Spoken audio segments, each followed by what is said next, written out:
वामन अवतार भी हैं, जिनके बारे में वामन पुराण में विस्तृत वर्णन भी मिलता है, जिसकी रचना महर्षि वेद व्यास जी ने करी है।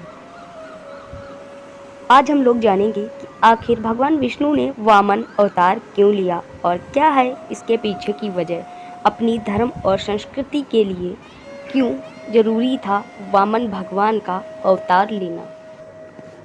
पुराणों के अनुसार वामन भगवान का अवतार भाद्रपद में शुक्ल पक्ष की द्वादशी को हुआ था। श्री हरि जिस पर कृपा करे वही सबल है। उन्हीं की कृपा से देवताओं ने अमृत पान किया। उन्हीं की कृपा से असुरों पर युद्ध में वे विजयी हुए। पराजित असुर मृत एवं आहतों को लेकर अस्ताचल चले गए। असुरेश बलि इंद्र के वज्र से मृत हो चुके थे। आचार्य शुक्र जो कि दैत्यों के गुरु थे, अपनी संजीवनी विद्या से बलि तथा दूसरे असुरों को भी जीवित एवं स्वस्थ कर चुके थे। राजा बलि ने आचार्य की कृपा से जीवन प्राप्त किया था। वे सच्चे हृदय से आचार्य की सेवा में लगे।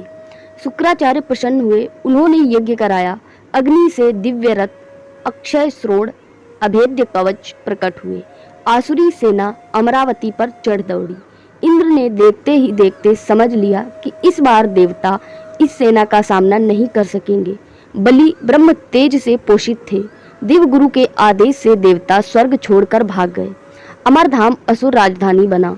शुक्राचार्य ने बलि का इंद्रत्व स्थित करने के लिए अश्वमेध यज्ञ कराना प्रारंभ किया। 100 अश्वमेध यज्ञ बलि नियम सम्मत इंद्र बन जाएंगे, फिर उन्हें कौन हटा सकता है। इसके बाद स्वामी मेरे पुत्र मारे मारे फिरते हैं। देव माता अदिति अत्यंत दुखी थी। उन्होंने अपने पति महर्षि कश्यप से उन्होंने प्रार्थना की। महर्षि तो एक ही उपाय जानते हैं, भगवान की शरण, उन सर्वात्मा की आराधना। अदिति ने फाल्गुन के शुक्ल पक्ष में 12 दिन पयोव्रत करके भगवान की आराधना की और प्रभु प्रकट हुए। अदिति को वरदान मिला। उन्हीं के गर्भ से भगवान प्रकट हुए। शंख चक्र गदा पद्मधारी चतुर्भुज पुरुष अदिति के गर्भ से जब प्रकट हुए, तत्काल वामन ब्रह्मचारी बन गए। महर्षि कश्यप ने ऋषियों के साथ मिलकर उनका उपनयन संस्कार संपन्न किया। भगवान वामन पिता से आज्ञा लेकर बलि के यहाँ चले। नर्मदा के उत्तर तट पर असुरेंद्र बलि अश्वमेध यज्ञ में दीक्षित थे। यह उनका अंतिम अश्वमेध यज्ञ था। छत्र पलाश दंड तथा कमंडल लिए जटाधारी अग्नि के समान तेजस्वी वामन ब्रह्मचारी वहां पधारे। बलि शुक्राचार्य ऋषिगण सभी उस तेज से अभिभूत अपनी अग्नियों के साथ उठ खड़े हुए। बलि ने उनके चरण धोए, पूजन किया और प्रार्थना की कि जो भी इच्छा हो वे मांग लें। मुझे अपने पैरों से 3 पद भूमि चाहिए। बलि के कुल की शूरता, उदारता आदि की प्रशंसा करके वामन भगवान ने मांग लिया। बलि ने बहुत आग्रह किया कि और कुछ मांग लीजिए, पर वामन ने जो मांगना चाहा बस वही 3 पग भूमि ही मांगी। ये साक्षात विष्णु हैं। आचार्य शुक्र ने सावधान किया, समझाया कि इनके छल में आने से सर्वस्व चला जाएगा। ये कोई हो प्रहलाद का पौत्र देने को इनकार नहीं करेगा। ऐसा कहकर बलि स्थिर रहे।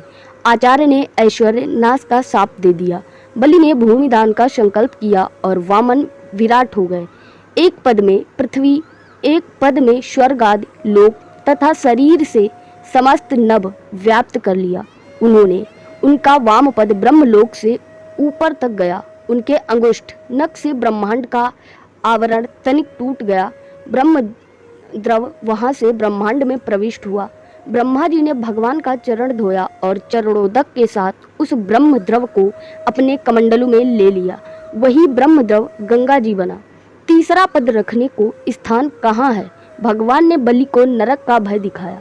संकल्प करके दान न करने पर तो नरक होगा। इसे मेरे मस्तक पर रख ले। बलि ने मस्तक झुकाया। प्रभु ने वहां चरण रखा। बलि गरुड़ द्वारा बांध लिए गए। तुम अगले मनवंतर में इंद्र बनोगे, तब तक शुतल में निवास करो।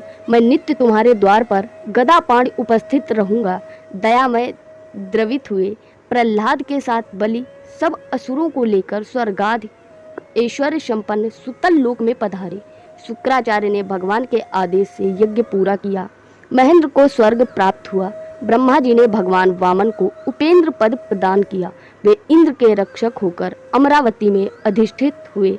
बलि के द्वार पर गदापाण द्वारपाल तो बन ही चुके थे। त्रेता युग में दिग्विजय के लिए रावण ने शुतल प्रवेश की धृष्टता की। बेचारा असुरेश्वर के दर्शन तक न कर सका।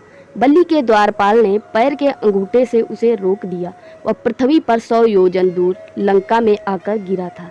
वैसे आप लोग कमेंट बॉक्स में बताइएगा कि आपको ऐसी पौराणिक कथाएं सुनने से कितना आनंद मिलता है। मिलते हैं जल्दी ही नई जानकारी के साथ। जय हिंद, धन्यवाद, राधे राधे।